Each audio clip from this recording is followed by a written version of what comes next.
কত সুন্দর পরিবেশে সারা বাংলাদেশে বর্তমান দেখছেন যে ট্রাফিকের দায়িত্ব পালন করে যাচ্ছে এই ছাত্র সমাজ।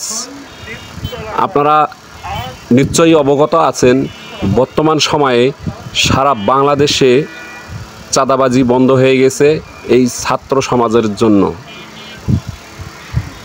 কোনো চাঁদাবাজি নেই বর্তমান সময়ে, কোনো দুর্নীতি নেই, সুশৃঙ্খলাভাবে মানুষ চলাচল করতে পারতেছে।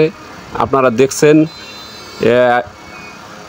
এটা আমরা উপহার পেয়েছি একমাত্র বৈষম্য বিরোধী ছাত্র আন্দোলনের মাধ্যম দিয়ে নতুন বাংলাদেশ আমরা উপহার পেয়েছি।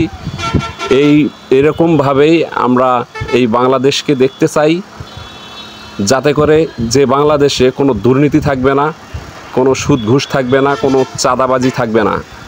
এরকমই বাংলাদেশ আমরা দেখতে চাই। আর একমাত্র ছাত্র সমাজে পারে এরকম বাংলাদেশ উপহার দিতে। ছাত্র সমাজ, আমার মনে হয় সারা বাংলাদেশে যে ছাত্র সংগঠন, বৈষম্য বিরোধী ছাত্র সংগঠন আছে, এই ছাত্র সংগঠন আরও শক্তিশালী হওয়ার দরকার। যখন যে সময় যে সরকারে আসুক না কেন, যখনই অনিয়ম অন্যায় হবে, তখনই ছাত্র সমাজ যাতে করে কথা বলতে পারে, তুলে ধরতে পারে, প্রতিহত করতে পারে এই ছাত্র সমাজ।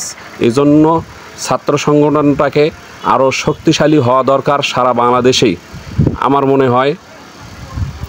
তাহলে একটি সুন্দর পরিবেশে এই বাংলাদেশের মানুষ বসবাস করতে পারবে।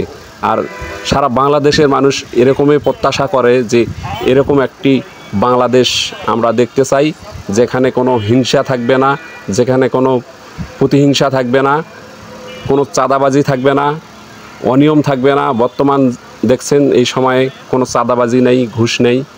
এরকমই বাংলাদেশ প্রত্যাশা করে বাংলাদেশের মানুষ। সকলে ভালো থাকবেন, সুস্থ থাকবেন। আল্লাহ হাফেজ।